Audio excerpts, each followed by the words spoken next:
साहिबी नदी के किनारे आज दिल्ली में इस नदी को महसूस कर रहा हूँ, किस तरीके से नदी रो रही है। राजस्थान के सीकर से, वहाँ की पहाड़ियों से निकलने वाली ये नदी जिसमें हरियाणा है और इसके बाद ये दिल्ली में आकर के प्रवेश करती है।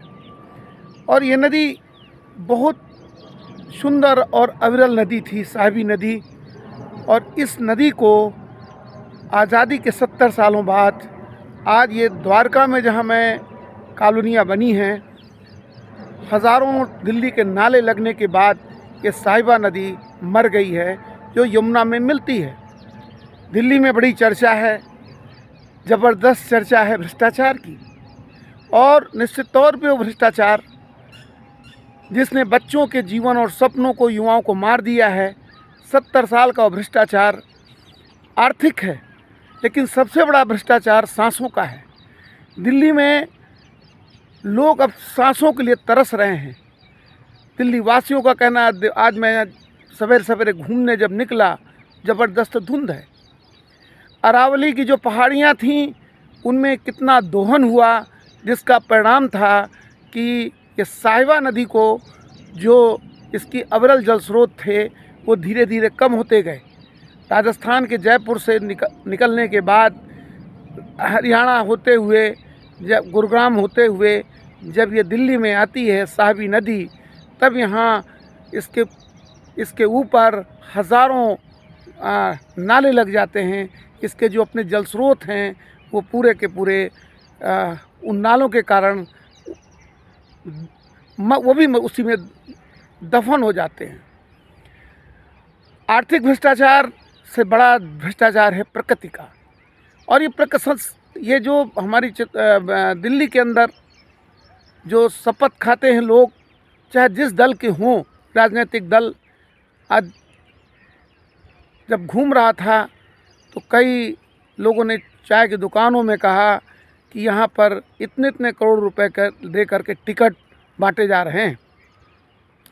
सवाल है, संसद में जाने वाले लोग करोड़ों रुपए देकर टिकट लेकर, और जनता की व्यवस्था है कि उसको कुछ ना कुछ चुनना है तो चुन देती है, लेकिन वो बात क्या करते हैं आने वाली पीढ़ी के लिए, आने वाले जीवन के लिए।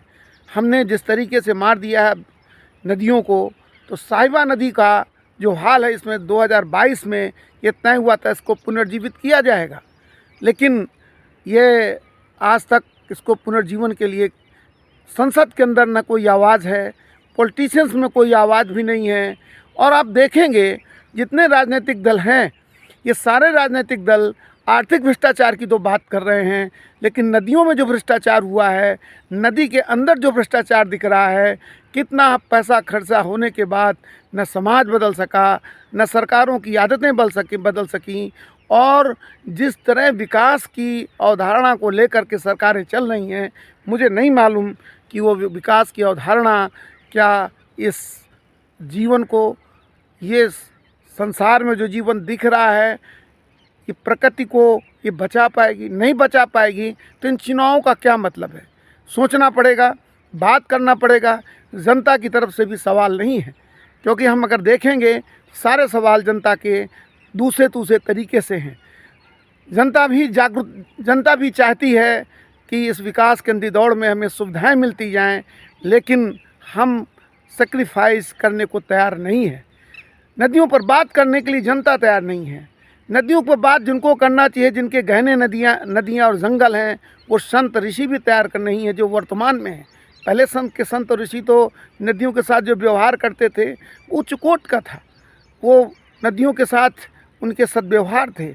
आज सारे संत ऋषियों के सद्व्यवहार, वाणियों में ज़रूर कहीं बातें हैं, शब्दों में ज़रूर कुछ कह देते हैं, लेकिन वह उतने अर्थ उनके गहरे नहीं हैं।